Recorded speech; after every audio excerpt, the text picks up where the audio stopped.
Good evening, everyone. This is Shane Gebauer with BrushyMtnBeeFarm. I'm the general manager here. And this evening with us tonight, we've got Dr. Larry Connor. Larry is the author of several wonderful books. As you can see on the slide here, the one most fitting for tonight's discussion is Increase Essentials. He's also done Queen Rearing Essentials. He's authored several articles in both of the industry magazines. He's traveled all over the country and world also, speaking to various clubs, organizations, groups. He's well known in the industry. He's a fantastic beekeeper and a wonderful speaker, and we're pleased as punch to have him here this evening. And tonight, as you can see, he'll be speaking on the topic of recovery and growth after losses coming through winter. And before I turn it over to you, Larry, one of the reasons we were just running a little bit short, or a little bit late rather, was that we just wanted to ask you all a question just to have a sense of where folks are coming from. So I'm going to launch a poll question here, and just if you would take a few minutes and respond to this. This, of course, is anonymous. I don't know who you are responding into this. This just gives us a sense of where folks are coming from in terms of their winter losses. So did you lose 0 to 25, 26 to 50, etc., or did you lose all of them? We hate to hear that. Hopefully that's a very low percentage, but let's, if you would, just take a minute here to respond, and I'll go ahead and close this poll in 5, 4, 3, 2, 1, and I'm closing that poll. And I'll go ahead and share the results. So we've got, Larry, are you able to see these results? No, I can't. Okay, Sorry. well, let me just, if you just jot these down real quick, because I've got them up here in front of me. In the 0 to 25% category, we've got, see it. Okay. You've got it now? Yeah. Okay, so we've got 46%, 23% in the 26 to 50, 12 in the 51 to 75, 6% in the 76 plus, and then all of them, unfortunately, I'm sorry to hear that, the 13% that lost all of them. So that's sort of where folks are coming from. And with that bit of information to work from, Larry, I'll turn it over to you. I'll hide those results, and go ahead, Larry, take it away. I'm all set. Thank you. Welcome, and good to be back on the webinar here. It's always fun to talk to the computer screen. It's kind of a bizarre phenomenon, but I've done stranger things, haven't we all? So what I want to do is talk about winter loss, and the numbers that you folks have signed up with have been much lower than what we're experiencing in Michigan. We're probably running 80 to 100% of the colonies that have died because of something, and we're going to talk about that something. So one of the things that we want to talk about is what causes these losses. And if we're going to rebuild after a loss, we need to find out why the colonies died, why the bees died. And you know, a lot of people say, oh, it was starvation. Other people say, oh, it's those darn mites. And a lot of folks are now saying, oh, it's the hive beetles. I was just recently in Hawaii for 12 days, and it sounds good, but I got dragged around to see a lot of dead beehives. And the island of Hawaii, 35% of all of the beekeepers have lost all their colonies.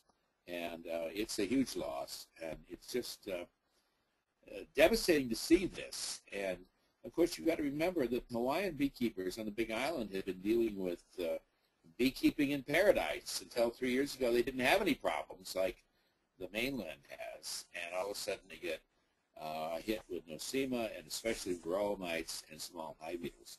So it becomes a bit of an academic exercise of who killed what. Now, just recently, this week, I ran into quote from Kim Flottam in his newsletter release with Jeff Pettis. Jeff Pettis talks about the 3 Ps. And I'm just going to leave this up here and let you read it because I don't like to read to you. Yeah, most of you probably know of Dr. Jeff Pettis. He's the lab leader there in the bee lab in Beltsville, and a native of Georgia. Worked with, I believe, Al Dietz at the University of Georgia there in Athens, and just a heck of a nice guy. And recently he was interviewed by, of all people, members of the Parliament in England about why bees are dying. And he made this comment, I thought it was worth sharing, about the 3 Ps, the nutrition, pesticides, poor nutrition, pesticides, and pathogens. And I think that this slide shows you what I'm really getting at. It's the these 3 different components that are causing a lot of losses in a lot of people. And we'll talk a little bit later about synergism and how this can be a real issue. And I think this is not a new issue for most of you. So if you look at poor nutrition, pesticides, and pathogens, you got 2 out of the 3 that came back from a study that was done in the 1970s by Dr. Walter Rothenbuehler when I was at Ohio State University. And he put a lot of emphasis on poor nutrition as being the cause of what was then called disappearing disease. And I think we have a lot of evidence that show that poor nutrition is still an issue. And we'll talk about that too. Pesticides, of course, is always an issue, and the pathogens. But I like to look at this pathogen issue in a different way than what Jeff Pettis is doing. I like to talk about poor resistance, because what we're really doing here is we're looking at bees that don't have any genetic tools in their DNA that help them fight any of these diseases, or we'll include in there the varroa mites as a parasite. Now, as we go through here one point at a time, poor nutrition, there's been an awful lot of talk about monoculture as being a cause of issues with poor nutrition. And there's a movie viewed around the country called The Queen of the Sun, and it's a really good movie, and I hope you get a chance to see it. It deals with some of these same issues. But they spent a great deal of time talking about monoculture as being one of the issues that's involved in this bee calamity we're having in this country. Monoculture, we can define that as an area where there's virtually no food most of the year. And the almond orchards of California, that's a monoculture. And you have probably 2 to maybe 3 weeks of really great forage from nectar and pollen from the almonds. But then the rest of the year, let's say 50 weeks out of the year, there's nothing there because there's nothing growing in amongst the almond orchard. So that's a monoculture that works against us. We also get the monoculture effect when we have a drought or whatever is responsible for lack of forage. I suppose if we had a flood, we get the same thing. Anything that interferes with normal nectar and pollen production is going to cause us some problems. What this does, of course, is it lowers the protein level in the bees. And I think we've talked about this before on these webinars, but for those that haven't heard that before, we want to be concerned about the bees that raise the bee and what their protein content is. And in terms of those of you who are in a wintering environment, as I am in Michigan, we want to make sure that we feed the bees that go into winter. So the bees that are going to produce that winter cluster, here in Michigan, that's around my birthday, in the middle of August. And so around the middle of August, we have to be concerned about the nutrition of the brood that's being produced, because those bees are going to emerge, they're going to forage, and they're going to raise bees first before they forage. And they may be part of the winter cluster, but they would be the older bees in the cluster, the age cohort of the bees. And the younger bees then that have been produced by this group, they have to be well fed. And if they're not well fed, they may not live as long. And they won't have all of the stored food in the cells of their bodies that the bees really need to survive. So this is a really critical issue we've got to work at. Now, when we look at pesticides, this, of course, is a real hot topic with a lot of researchers. especially with sublethal doses of pesticides. And the chemical may not kill the bees, it may change their behavior, or it may be synergistic with something else. And this whole synergism issue, where you have more than one compound on you as a beekeeper added to the colony, but it has an undesired effect, an unknown effect of combining with another compound to cause a negative result that's greater than the sum of individual exposure. This is becoming very, very evident in a lot of the things that we're doing. And I think that what we all have to keep in mind is that, we as beekeepers really are subject to the environment in which we keep our bees. And if you draw a circle around your bee yard, and it's 3 miles in diameter, maybe 4 miles in some parts of the country, and that's how far your bees are going to fly to get food. Now, anytime there's a pesticide, an insecticide, whether it's lethal or sublethal, it can cause some problems with our bees, and this is another issue. We've talked a little bit about this before. It's a resistance issue, and I think it's something that we need to review one more time. And poor resistance or tolerance to American foul brood or any of these other diseases, and we'll talk a bit more about that in just a minute. Hygienic cell cleaning behavior is something that we really want in our bees. Marla Spivak and Gary Roeder at the University of Minnesota did some good work on that. That was based on work that was done by people like Steve Tabor and Walter Rothenbuehler. And it involves the ability of the bees to detect something wrong in the colony.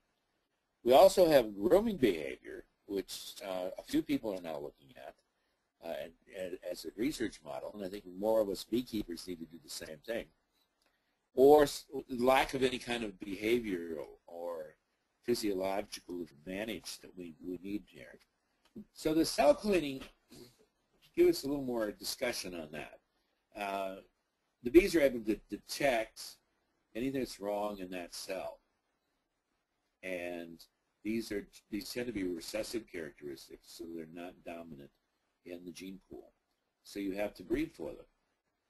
And one of the disagreements I had with that movie, Queen of the Sun, is that they kind of poo-poo bee breeding. I have to take exception to that. The detection of anything wrong in the brood is a brilliant mechanism for the bees to use, because it unlike the mosquito that has antibodies for all kinds of different pests, the bees use behavior as their mechanism of controlling a lot of these diseases.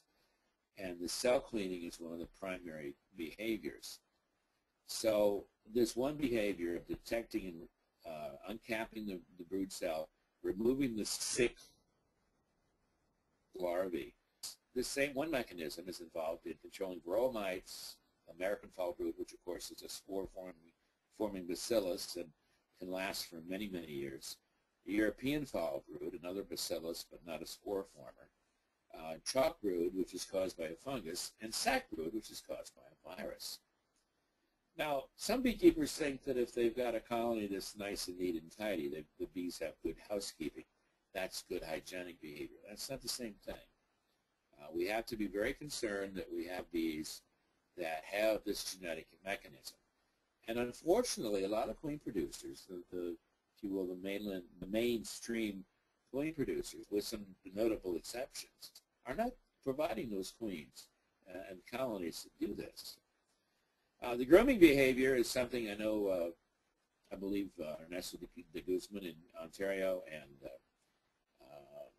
Greg Hunt at Purdue in Indiana have been looking at grooming behavior as a mechanism for selection.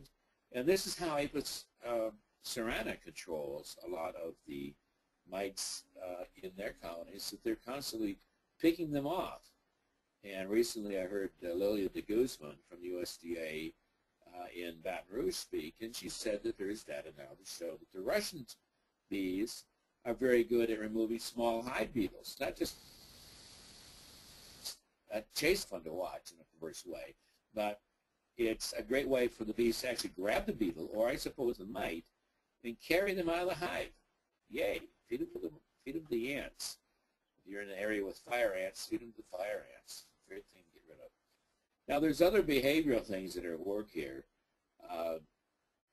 and these are basically unknown to a large extent. And if you have a faster brood cycle in the workers, then they might be able to reproduce worker bees without having any mite reproduction. And I'm not sure if anybody is doing that. And if you have any evidence of that, please contact Shane until we can talk about during the discussion period. Certainly there's a tendency for colonies to make breaks in the brood cycle, and one way to do that is to swarm a lot. And that may be one of the things that work with the Russians in controlling some of these stocks. And it may also be one of the mechanisms the African bees already had as a behavior that helped them in terms of resisting varroa mites. But remember, African bees did not have native resistance to varroa mites because they hadn't been exposed to it. And then one of the other things that I don't think we appreciate is two-procedure queens in the middle of the nectar flow. And colonies like Russians and others that replace their older queens with new queens. When the nectar, here's a whole dynamic about behavior of bees I don't think we fully understand, because this is the time of the year that we tend to, back away from the beehive and not give them a lot of attention. The physiological aspects, we're still trying to find out the answer here. We want bees that don't support mites as well. And that was the original suspicion with the varroa-sensitive hygienic that USDA Baton Rouge developed. And then it was renamed as a suppressed mite-resistant stock, the SMR. But now we probably say, well, there's probably both of these things going on. That there is something, maybe a chemical in the bee's body where the mite is not able to produce what it's supposed to. It either lacks something that the mites need, or it has something the mites don't like. I mean, I'm not sure what the mechanism might be. It's going to have to fall into something like that. Well, I've had a horrible year here in Michigan with the colonies that we've had. We've lost 90% of our colonies in our little project, and it's pretty depressing to deal with this, because we were at 75% just a couple of weeks ago. So we've had a lot of losses, and one of the reasons for that is that we've had a very prolonged season. But I want to analyze what killed my bees. I'm talking about my bees right here in Kalamazoo, Michigan, Galesburg, Michigan. And a lot of beekeepers in that same thing. And maybe this applies to you, and maybe it doesn't. And if it doesn't, then you may learn from it anyway. Well, the first thing that I ruled out was it was not really a factor of what the traditional, or as described in the books, in the media, as colony collapse disorder. Colony collapse disorder, as I understand it, you would have a lot of brood, a queen, and very few bees. And that's not what we're seeing. We have dead bees. We don't have that phenomenon going on. I don't see any linkage with pesticides, at least anything that I'm aware of that's going on in the neighborhood. Pathogens, the most likely suspect would be nosema. We had a lot of dysentery. There's a lot of misinformation about dysentery and nosema. You can have dysentery without nosema, and you can have dysentery and nosema at the same time. So one is not cause and effect. There are probably two different phenomena going on. And it's a little bit discouraging when the fact that we medicated all the colonies that we had with fumagillin last fall, and we lost so many. So I think nosema could be an issue, and I think for many of you it could be, but I'm not seeing a direct link here. Starvation. Well, now we're getting all the colonies that died had food, but it was several inches away from the winter cluster. And because we were in southwestern Michigan, and we had months and months and months of really cold weather, the bees probably were not breaking cluster for 6, 8, 12 weeks at a time. And when they did, it was very brief, and they may have lost bees and went to the honey, and then they cool down again. All these sorts of things work against you when you don't have a big population of bees. So one of the things that I did notice, though, is looking at the bees that died, is there was no surplus pollen. And to the point that some colonies that should have been producing brood were not. And what really frustrated me was that I had pollen patties on some of these colonies. So we're losing bees without pollen, but with feed, and it's still not helping us out. So are those pollen patties nutritionally complete? And I just don't know. Now, last year here in Michigan and throughout most of the northeastern part of the country, August, September, October wasn't necessarily a good nectar flow season. People said, "Oh, look at all that goldenrod; it looked great," and it didn't produce.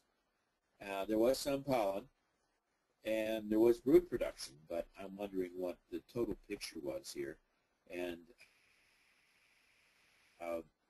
when we look at nutrition, this protein issue is critical. So we've got the confinement, and they were in a tight cluster and couldn't get the food, and any pollen that has come in this year came in after the bees were dead. So it hasn't helped us. We know we had a mite problem, and this could be the cause of the whole thing. I'm not going to say it isn't. We've been trying to do some powdered sugar things and trying to run chemical-free.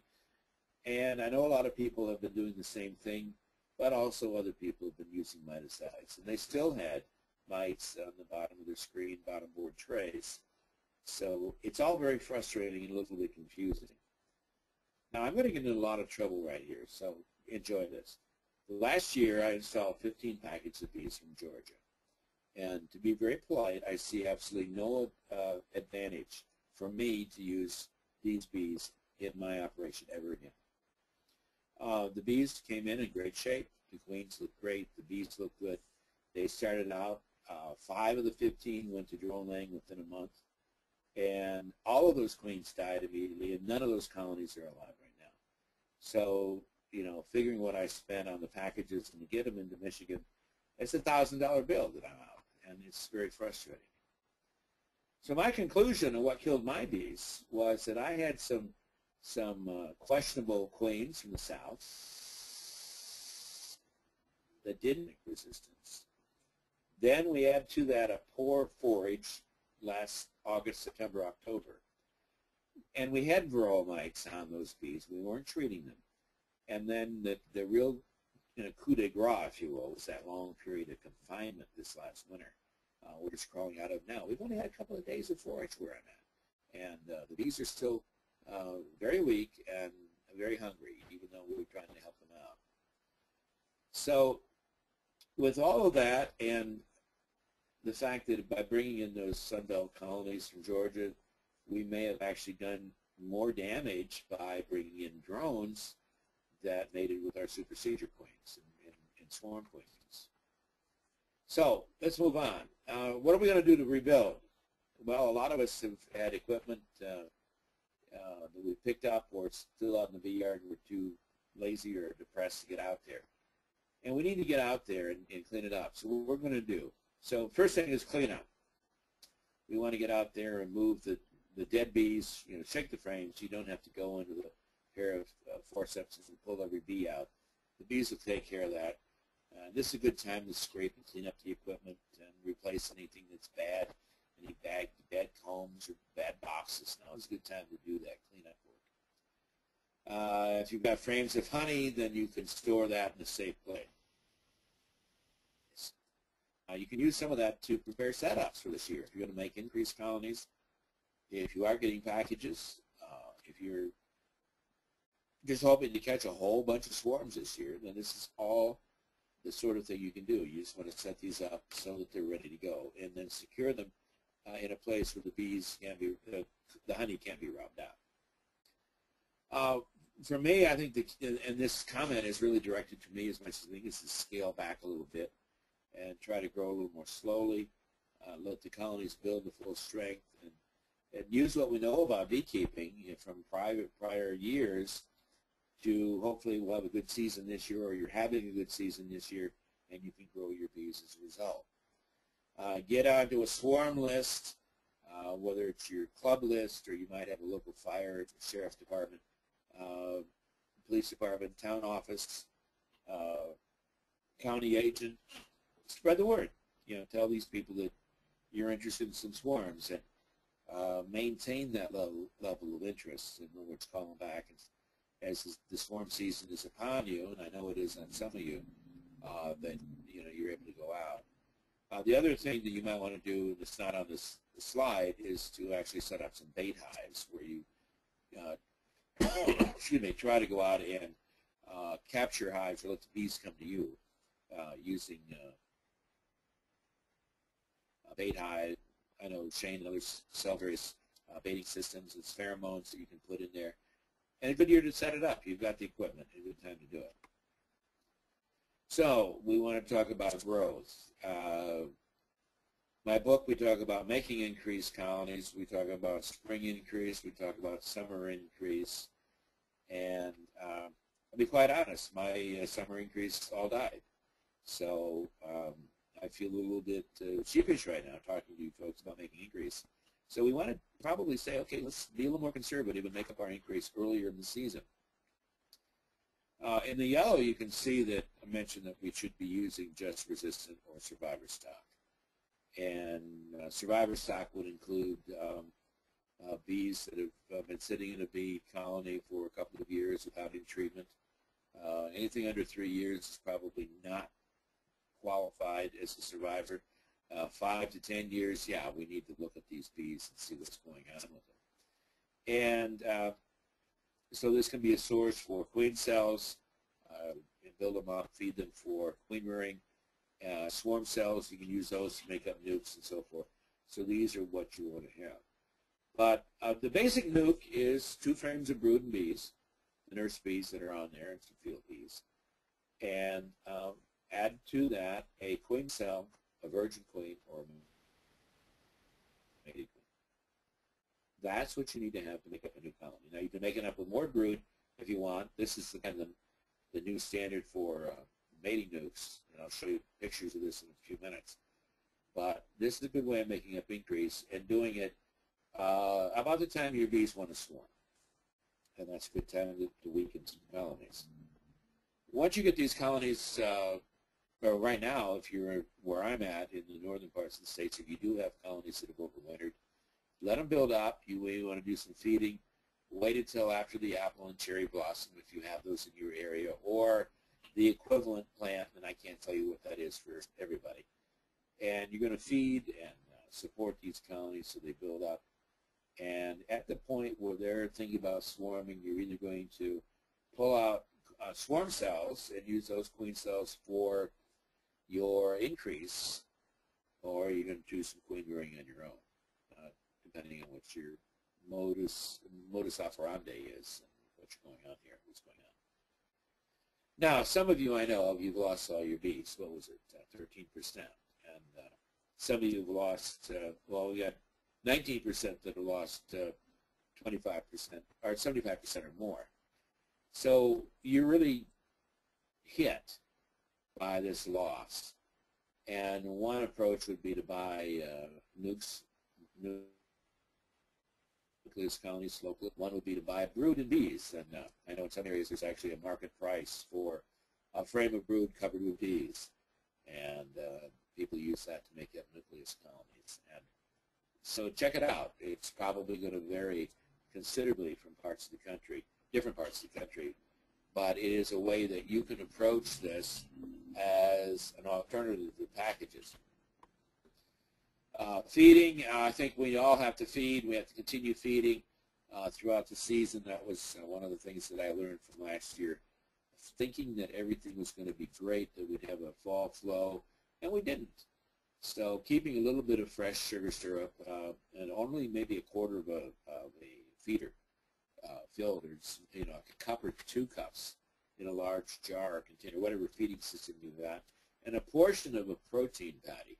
And just leave them on there all year long. If the bees need it, they've got it. You've got 5 days of rain or cold weather or whatever it is. If you're in a hurricane zone, the bees are still able to feed on that. And then just keep in mind that the honey that is stored is not really something you should use as honey because it's a mixture with sugar, and it's not only illegal, it's not really an ethical thing for you to do, but you feed that back to your bees. Well, there are some areas where we all mess up, and some of the things that I see this come back to me on is that people make up their colonies, and even though Jim Doolittle talks about leaving bees in the bee yard, if you do that, you have to be very careful to make sure that there are enough bees in there. So the standard recommendation has always been to move any new colonies 2 miles or further away from the yard they came from. The other option, if you're, fixed land, if you can't move to another location for whatever reason, just met a couple of really nice gentlemen that keep bees, but they work in wheelchairs. So moving bees just becomes a whole lot more complicated when you're manipulating with the wheelchair. So I think that if you're going to keep bees in one apiary, then you need to think about swapping the location of the new colony with the parent colony. And then the parent colony can be moved to the new location, and the field bees will all support that nucleus colony that you made up. And you can continue swapping back and forth. There's no problem in doing this in a healthy apiary, that you move colonies, the weakest colony gets swapped with the strongest, and so on, so that your colonies are fairly well equal in terms of strength. Well, I admitted to the fact that I planned on a nectar flow that never happened last year, and that, I was in Alaska when the nectar flow was supposed to be taking place. So when you have a life outside of beekeeping, you suffer the consequences, I guess. So the lesson I've tried to process is that even though it looks like the nectar flow is there, the plants look great, the weather report says everything's there, assume that's not going to happen. Plan for the worst. So do the feeding and provide support that you need to give those bees. One of the big things that a lot of us need to learn, including myself, is sometimes we have to just relax and step away from the beehive. Let the bees build up. And if we learn to spot check, what are we really looking for? Well, for me, we just want to make sure the queen's there and performing normally, so we go and look for eggs and close the colony up. End of the visit. This can take just seconds in some cases. Leave the bees alone and don't mess around with them so much. I'm guilty of that, and I know I've told some of my students in classes to take 1 or 2 colonies that you're going to routinely molest so that you learn as a beekeeper, but leave the rest of the colonies alone. Well, as I said, I'm packages, and our bees died, so we buy packages. And I know a lot of people that have lost bees, so they're buying packages. All I'm saying from a personal point of view, buying packages is the biggest mistake I made last year. And the Sunbelt package just did not work for me. All right, I know a lot of you have ordered packages. Fine. I'm not saying they're horrible, and it's a good way of getting back in the bee business if you lost 100%. Get your colonies established, especially if you have no way of getting hold of any brood or nucleus colonies. But one of the things that a lot of people in Michigan are talking about doing, and I think other people in other locations as well, is to requeen those colonies that once they're established, you get rid of that unless you purchase something that's got a good genetic background, Russians or Varroa sensitive hygienic or Succobi's carniolan. If you're just buying a basic yellow bee, and that's what a lot of queen producers are selling right now, then you want to think about replacing that queen with something that has either resistance or is from a stock that's locally adapted. It's been here for 5-10 years. And I would guess there are thousands, maybe tens of thousands of people who already have stock that has this characteristic. And we've been doing this now for 25 26 years with growing. And so there are a lot of people out there, not a lot compared to the number of bee colonies, but you run into people and say, well, you know, I've got 25, 30 colonies and I only lost 10% of them. And everybody else is doing the reverse, losing 90%. Those are the people you want to become friends with. And then go one step further. Don't let those bees that have unknown parentage, if you will, from wherever, the South or California, don't let them take over your drone production for the local area. Get the new queens installed and let them produce drones for the neighborhood. And the easiest way to do that is simply harvest the drones that the colonies, the new colonies, the package colonies are setting up, and use that as a drone control mechanism until the new queen is in place. And then you can be producing drones, which hopefully have fewer mites because they've got some resistance mechanism. Well, good luck with this, you know, if you're going to use packages, and then start saving for next year because you'll probably repeat this all over again. Well, what is a good nuke? What is a nucleus? And here's one right here. And the next series of slides I took a few weeks ago when I visited, was lucky to visit Phil Rossman down at Rossman Apiaries in Moultrie, Georgia. It's an operation that's been around a long time, and they used to produce a wonderful hybrid bee that was mated in one of the islands in Lake Erie with a commercial honey producer from Ohio. And none of that's around anymore, but when we look at what we want for our nucleus, I had a chance to talk to Phil Rossman, and he's made a big shift. He's gone away from what I call the spam nukes, these little nukes with the spam can. It has nothing to do with electronics. It's just that they eat the spam for lunch, and then they use the can to measure out the amount of bees that go in this. That's not what Phil is doing. He's moving toward 5-frame deep mating boxes. And of course, Fred has got a operation that uses a lot of cypress, so he makes the bottom boards, and you see how there are feet on those bottom boards.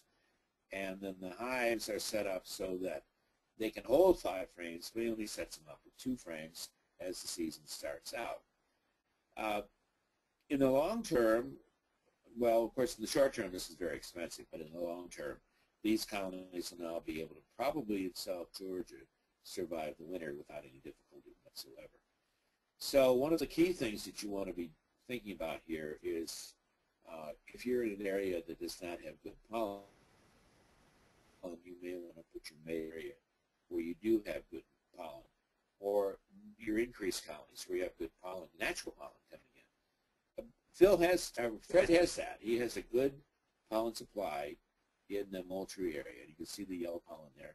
I can't tell you what it's coming from, but there was a lot of it. Now this is essential for his bees. He started out each colony with 2 frames of brood, and I'm there probably 10, 12 days later after the colonies have been set up.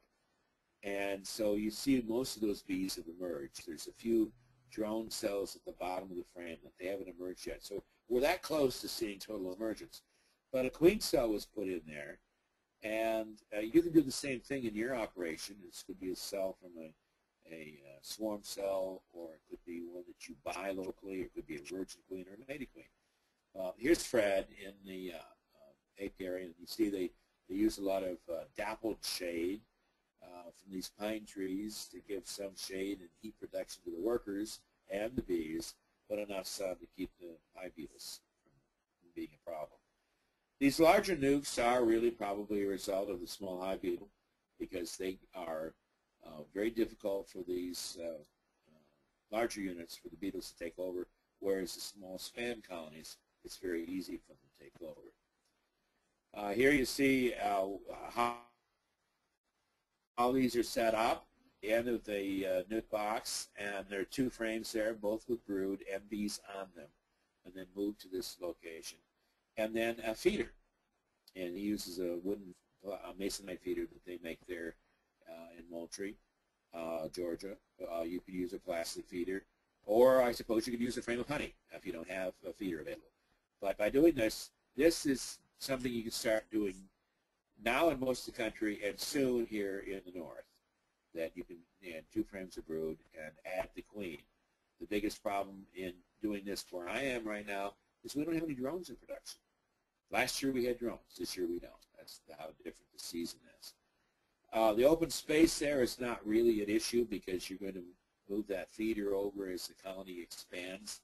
And Fred is adamant that these queens spend more time in these nukes, which means that his queens are going to spend, he's going to have more nukes to produce the same number of queens. And just FYI, he's completely sold out as far as his packages for the year, and has been for some time. He knows what he can produce and doesn't produce. Try to stretch that. You may not be able to see how my cursor is showing or not, but there's the queen and there's the drone. So here's the queen from the queen cell that was added to this. She's actually been mated, and she's returned to this hive and she started to lay eggs. So here's just a distant shot. But here you can see the pollen that the bees are bringing in. But in the center of the frame, the bees have all emerged, and this frame now is where the queen is laying eggs. So if you look closely, you'll find the eggs and newly hatched larvae. So she's only been at work for a couple of days. Fred wants these bees, these queens, to stay in there until she's completely laid up that entire 2 frames. And I think that's important for you to remember in building these things up. And that feeder, that if we go back to the feeder acts as a follower board. If you read anything about the top R hives or the Warre hive or old style beekeeping, because what you've got is you've got all the brood and right here in this area, and then kind of like a barrier, even though it's got some feed in it, not a lot of feed, but it's going to serve as a barrier for the bees, and yet the feed is available to that colony. Well, here's me in Hawaii a couple of weeks ago, and I'm not wearing a Hawaiian shirt right now, just FYI. But there's my contact information as far as my website and my address here in Kalamazoo. So I'll leave that up just for a second.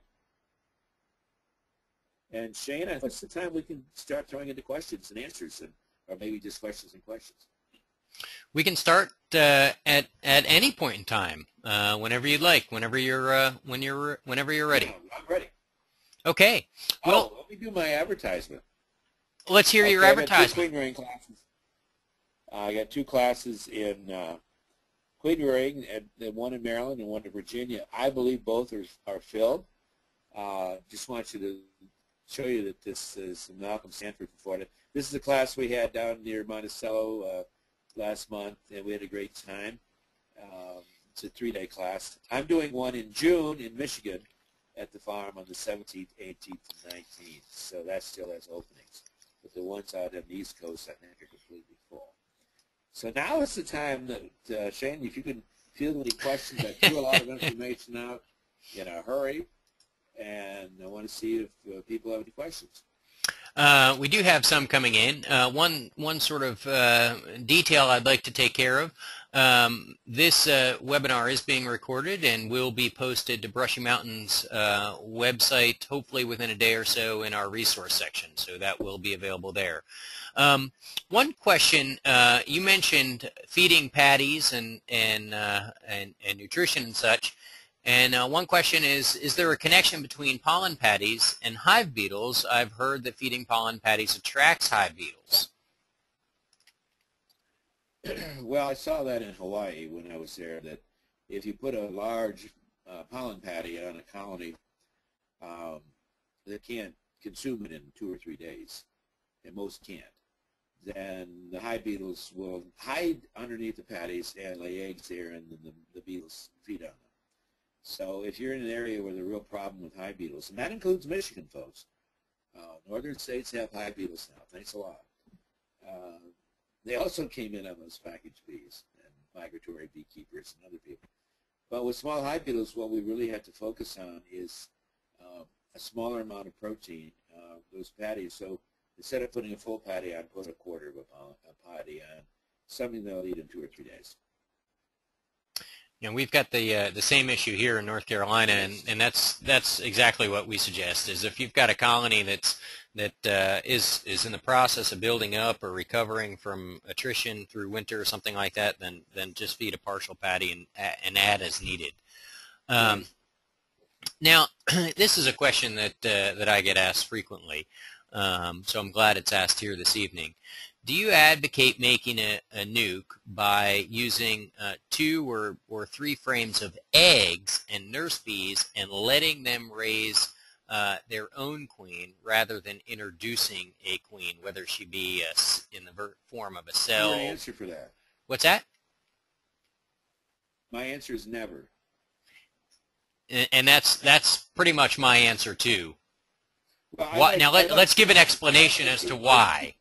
I want people to do the math, number one, how long it's going to be from the time they take that egg and hatches, and they make a queen cell out of it, and then the queen has to emerge, and she has to mature, and then she has to mate, then she has to start to lay eggs, and then she has to, the brood has to develop. So we're looking at 5-6 weeks, and so if you put in a queen cell or a virgin queen or a mated queen, of course mated queen would be fastest. So even if you use swarm cells, I think you're better off. And if you ever take my queen rearing class, we talk a lot about the fact that a swarm cell, that queen has always been a queen, because the old queen lays that egg in a swarm cup, a queen cup, and that's what stimulates, or that's part of this whole swarming process. So that queen has always been a queen from the egg on. And if you put in a frame of eggs in a broodless situation, sometimes you get good queens and sometimes you get crap. Well said. In the slide that was showing, I assume they're referring to the slide that had one of Fred's nukes with 2 frames of brood and food, and then there was a feeder there. What about the pollen for these nukes? What sort of, when you make up those, are you trying to find frames that have pollen in and amongst the somewhere in these frames? How do you deal with that? Well, in this particular situation with Fred Rossman, he has an abundant amount of pollen coming in, and so it's not a major component or issue at this point in the season. And I didn't ask him if he started these out with any protein at all, but I don't think he does. There is some pollen on the frames that he's moving in. It's normal brood frame, and so you're likely to have some areas with pollen in the corners. But if the bees are foraging, it's not really an issue. If you're stretching the season, early or late, then I think you have to be concerned about that. Yes. Okay. There was someone that just asked for a little bit clarification about when making a split and where to put the split. You suggested, if possible, take it 2 miles away, but then you also went on to say that you could perhaps put the split in the location of the parent hive. Can you sort of discuss that a little bit? And then also, there's a question here along the same lines with, or at least dealing with splits, that says that they've heard of several different ways of going about making splits or increases. What have you found that works the best that people can implement?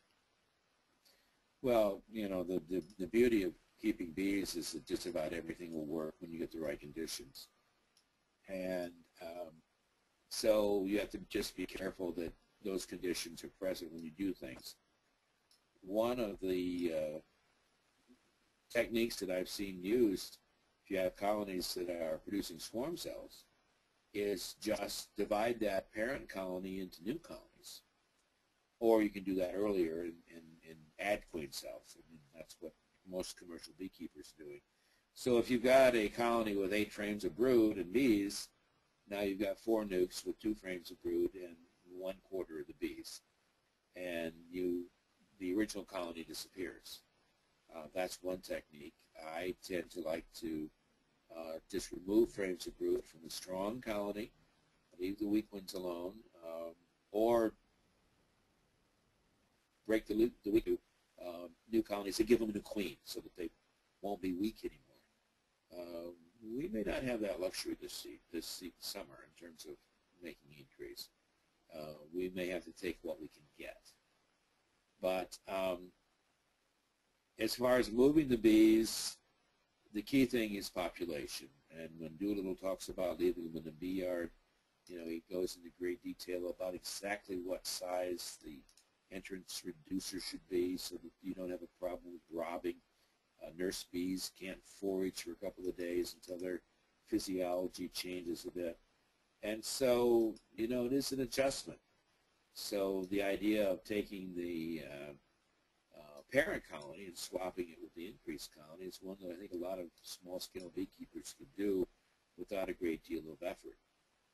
When you do a complete divide of a strong colony, then you can just put all 4 of those increased colonies in a position so they'll catch the field force from the original colony, and then the strongest one swapped with the weakest and so forth, so that you can equalize the population. I hope that helps. This is one of those things that I consider the art of beekeeping. It's not really a science, and sometimes it's hard for the scientist in me to say, okay, this is what I should do. I should just relax and let the bees figure this out. And the swapping is one that you do. Okay, right. This is another question that I get quite frequently. Unfortunately, this person is in the 13% that lost well, maybe not all their hives, but at least lost a hive. And there's dysentery. They've defecated inside the hive on the frames, made a mess of it.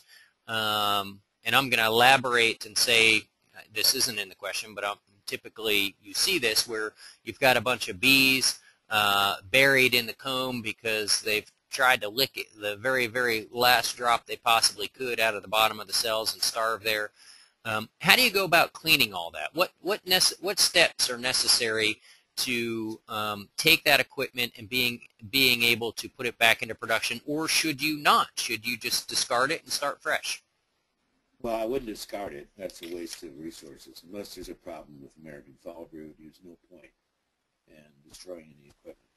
I'll clean it up, physically clean it. Just shake the bees off, and scrape off any burr comb and any mold or anything that's there, that dysentery. The bees will clean that up, or you can scrape it off. I don't worry about it. Because a lot of the large professional beekeepers, all they do is just set those boxes on top of another hive and let the bees clean that up. Same thing if you have enough bees. If you're going to install packages or a nuke in there, you just a little human scraping and cleaning will do a lot of good. But no need for bleach or scrubbing down the walls of the hive. Yeah, it's not necessary. Okay. I lost track of where I was. I'm sorry. Larry, we had a couple people ask about your contact information that I guess it was difficult for them to see. Can you back up to that slide just so that people know how to get in touch with you? And can you just too far. There we go. And just read through that so folks know how to get in touch with you. Okay, it's wicwas.com. I own Wicwas Press, W-I-C-W-A-S. And that website has all my books and other people's books. And hopefully here in a couple of days we'll have all these webinars I've done with you, Shane, linked on this site. And that's at 1620 Miller Road, Kalamazoo, K-A-L-A-M-A-Z-O-O, Michigan, 49001. And, yeah, I'd love to hear from you. I'll give you my email address. It's not on here. It's LJCONN,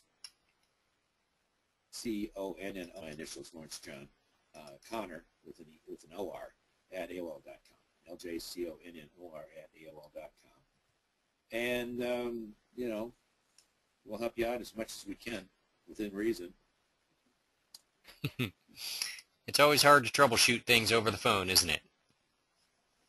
Yes, or the internet. Or the internet, yeah. At least there you can sometimes get a picture. One of the best things that I found is when people send me a photograph Yeah. of what they're dealing with, because, you know, with digital photos, it's just so easy to do that. And I said, oh, you've got a blah, blah, blah. Right. And you try to describe it to me, because you're probably not an entomologist, and maybe not even, you know, adept at science, but you're a beekeeper, and so I'm not criticizing you. This is the way it is. Okay. And speaking of trying to troubleshoot some issues remotely with perhaps not all the visual aids that the beekeeper has at their disposal, here we've got one. My hive is not dead, but there's only there only seems to be a few bees, including a queen. There is some larvae in all stages. Should I start over, or is this colony going to survive now that pollen and nectar are plentiful? Do they think it's going to survive? Probably not. I think we need to take our loss on this colony, because it'll never build fast enough to do anything useful, or any use for the season. So you can spend a lot of time babying them along, and if a queen doesn't have a good population at this point, there's something wrong with her, and kill her and start over. What are your thoughts? This is my question. What are your thoughts on the unioning of if you've got two weak colonies, unioning them together to try and make a strong one? Because that's a question I get asked all the time. Yeah. Well, my rule is that you never add two weak colonies together, because you get one more weak colony. So to save the bees, I mean, it's always, you know, one of my rules is we don't want to harm any bees if we can possibly do it. So if you have, you know, several hundred bees that are left in a colony, just shake them at the entrance. It's a strong colony, and let them go in and get some work there. And save the frames. You can put the frames on to clean it up, preserve it from hive beetles or wax moths or whatever else. But a lot of people don't realize that if you shake bees at the entrance of the hive, the bees generally say, oh, come on in. There's not any fighting. If you combine two colonies inside the boxes, then you get some fighting. There's something about walking through the door. I'm not too sure what that behavior is, but you know, if it's a normal worker bee and not a robber, but you know, nurse bee or field bee, shake it in front of an entrance and they'll walk in, just like the bees do when you shake a swarm in front of an empty bee box. One of the things that I didn't talk about very much was bait hives. I'd like to see a lot more people using bait hives this year, trying to capture swarms. There will be swarms. There are always swarms. And some of those swarms will be coming from colonies that may have some good genetics in terms of survivorship. Then the other group of swarms will be the ones that come from those new Sunbelt packages you just installed. Well, did I say that out loud? Oh, dear. I'm going to get into trouble again. We'll talk afterwards, Larry.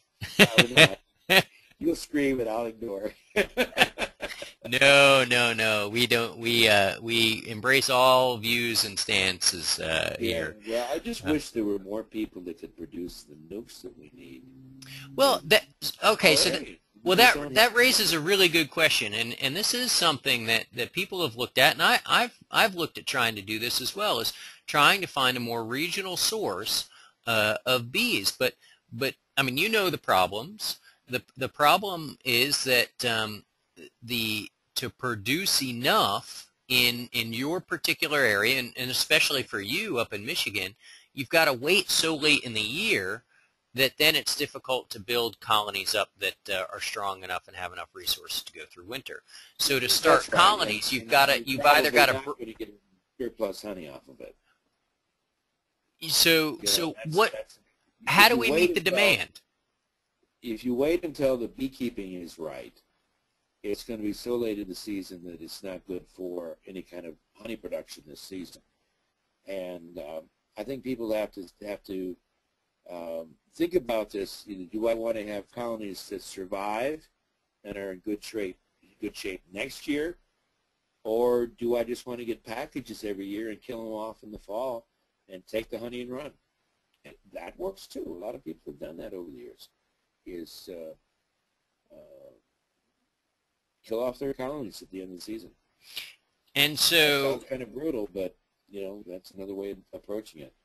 and what Had about we done last fall, we'd be further ahead than we are right now. using the package just to simply get the colony going, get it established, and then requeening with perhaps a more local stock? Well, I That think that's the ultimate answer for a lot of us, is to combination of packages, get the colony established, and then during the nectar flow, when the bees are normally going to produce supersede, you add a queen cell or a cage virgin, and I love these cage virgins because you can mark them, and then if they have been accepted and mate and are laying, you see that queen with that marked dot on her thorax, and you say, ah, that's my queen. So that's the resistant queen or whatever stock you've added. And that's with or without removing the old queen. But I would tend to say we'd want to take the old queen out. But again, we're doing this during the nectar flow, so we don't want to disturb the nectar flow too much.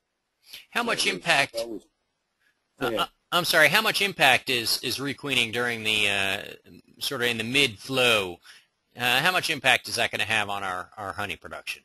I think the general rule is that every time you go into a colony during the active nectar flow, you lose the nectar that those bees would have collected that day. So then requeening would only lose basically a day's worth of nectar? Am I interpreting that right? I think so. And, you know, there's work that was done in Canada years ago. They simply put a ripe queen cell in the honey super, no queen excluder, and so that the queen emerged above and she replaced the old queen down below. It works maybe 30% of the time, but if you're raising your own queen, it's that expensive. If you're buying queen cells, yeah, it gets to be more of an expense. But doing it during the nectar flow is the key. You don't do it after, because now the bees are going to be a little more focused on other issues, and colony defense and intruders and so forth would be included in that. During the nectar flow, you know, bees are very tolerant of all sorts of things. This next question is there's a lot of geographic variation that's going to influence the answer, but how late in the season can you make an increase? And let's sort of break that into two segments. Let's assume I want to make an increase that will grow into a hopefully somewhat productive colony this year. And then the second part would be I want to make an increase perhaps just to overwinter. What would be, and again, obviously when you would do it in Florida is very different from when you might do it up in Michigan. Right. But can you give us sort of some rules of thumb there? Well, I think if you're south of Atlanta and Dallas, you can probably make increase in the fall with pretty good luck. A lot of beekeepers are doing that in California for almond pollination, and they just have enough time to produce a couple of cycles of brood, gather some food, take down the feed that the beekeeper is giving them, and build up so they're a good unit. They are a good unit. 5 frames are one of the cool things I've seen now is people taking 5-frame nukes and setting a second box on top that's filled with honey.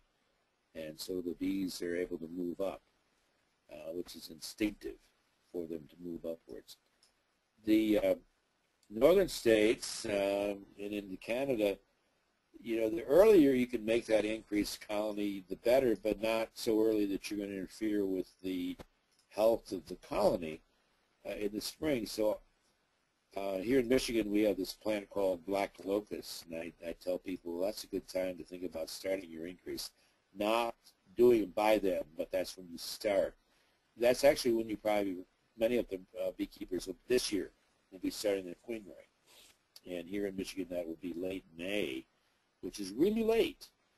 But I don't think we're going to see the growth in the colonies or enough of the colonies having the bee population that we need to do any queen rearing without some supplemental, adding frames of brood and so forth. And all my comments about waiting go to that. But if you produce queens in early June in the northern states, and by mid-July those colonies, the queen's emerge, she's mated, she's laid brood, her first brood is emerging, and you can make evaluations of that colony, of that queen, in July and August. If there's something substandard, you can get rid of that queen, put another cell in or another queen in. And if you look at Brother Adams' book, Beekeeping at Buckfast Abbey, that's exactly what he was doing in breeding the Buckfast bee, is that he was looking at these queens the summer before they actually went into production colonies. And I think if we get this into our mindset, we're not really using these queens the first year. They are going to be a year old when they go into a production colony. I don't think anybody does that, with a few exceptions in North America. You talked about bait hives and sort of encourage people to make use of bait hives. If one wanted to actually set one up, how would you go about doing that? What would be the best strategy? I would take some drawn comb, a couple of frames of foundation, a 5-frame nuke box or a 4-frame, whatever you've got. You could use, what's that one that supply dealers? It's a fiberboard thing for pots. They use that a lot when area bees swarms. Mm-hmm. What's that called? I can't remember. Anyway, you can do a variety of different things, but then put them up into a tree, 10, 15 feet up. And if you can purchase some of the pheromone, the lure, L-U-R-E, to attract the swarms during swarming season, every swarm you catch from your bees is money in your pocket that isn't leaving. And if you're somebody catching swarms from somebody else's bees, it's a gift. So I think it's worth having a few out there. I'm probably just going to have a few boxes with comb in them in the bee yard, and they're empty. There's no honey in there, but there's drawn comb, and of course that drawn comb is a real asset to a swarm because they don't have to draw that comb out.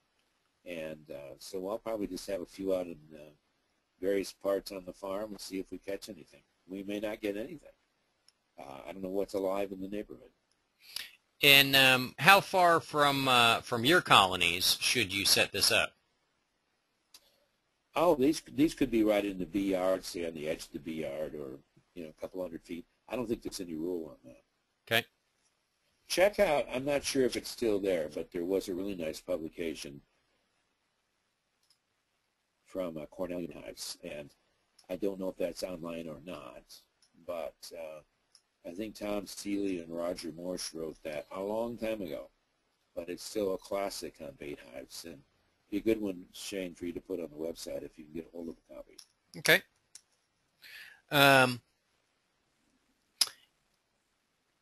There was a recent article about research in Europe that showed bees capping over the pollen cells where the pollen has pesticides, and I guess that these colonies also had higher loss. Have you seen this? Do you know anything about it? Any comment? Are you aware of that? I've seen some strange capping behavior, so I suspect that something like that's going on. I don't know if it's pesticides in my case. Yes, I've read this, that the bees cap over these cells of poisonous pollen. There's something wrong about it, and the bees don't recognize it, and they cap it over. They're trying to seal it up, just like they try to seal up small hive beetles and keep them from escaping.